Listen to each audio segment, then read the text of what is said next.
বিগত 50 বছর ধরে সিপিএম কংগ্রেস বাংলাকে পিছিয়ে দিয়েছে কেন্দ্রীয় প্রতিমন্ত্রী। উত্তর 24 পরগনার বসিরহাট মহকুমার স্বরূপনগর ব্লকে তেঁতুলিয়ার পরিবর্তন যাত্রা সূচনা করতে এসে কেন্দ্রীয় জাহাজ প্রতিমন্ত্রী শান্তনু ঠাকুর রাজ্য বিজেপির সাধারণ সম্পাদিকা লকেট চ্যাটার্জি বলেন, যেভাবে রাজ্যকে 50 বছর পিছিয়ে দিয়েছে সিপিএম কংগ্রেসের দিকে আঙ্গুল তুললেন। পাশাপাশি তৃণমূল কংগ্রেসকেও যুক্ত করেন। আমরা এবার বসিরহাট মহকুমার 7টি বিধানসভায় বিপুল পরিমাণে জিতব, বাংলাকে সোনার বাংলায় পরিণত করব। বাংলার মানুষ আমাদেরকে ভোট দিন।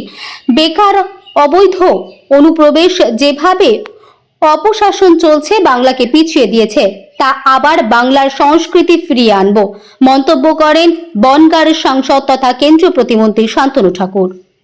সকলকে হাতে হাত, কাঁধে কাঁধ সমস্ত কিছু একত্রিত করে আমাদেরকে এগোতে হবে। আমাদের এগোনোই আমাদের পশ্চিমবঙ্গের আগামী দিনের বিকাশ। তাই পশ্চিমবঙ্গের বিকাশের জন্য আমরা এই 7টা সিটকে উপহার দেবো, এটাই আমাদের টার্গেট। আর সেই টার্গেটকে সামনে রেখেই আমরা এগোচ্ছি।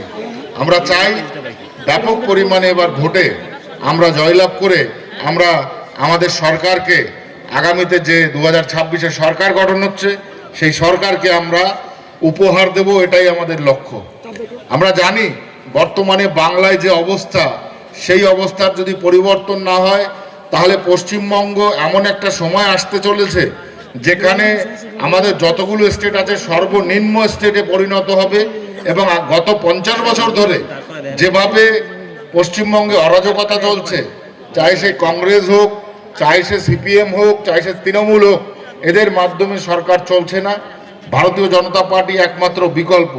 আর যে বিকল্পকে আমরা প্রতিষ্ঠা দিতে চলেছি, সেই প্রতিষ্ঠার মাধ্যমেই আমাদের শিল্প, আমাদের শিক্ষা, আমাদের কর্ম, আমাদের আগামী দিনের স্বাস্থ্য সমস্ত কিছু আমরা বিকাশ লাভ করাবো।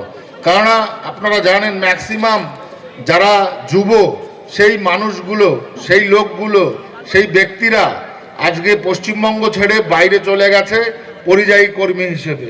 তো তাহলে আমাদের কর্তব্যটা কি? পশ্চিমবঙ্গে যদি আজকে শিল্প, শিক্ষা, স্বাস্থ্য যদি ব্যবস্থা ভালো না থাকে, তাহলে এই মাটিতে কি হচ্ছে, কি করছে বর্তমানে এই সরকার,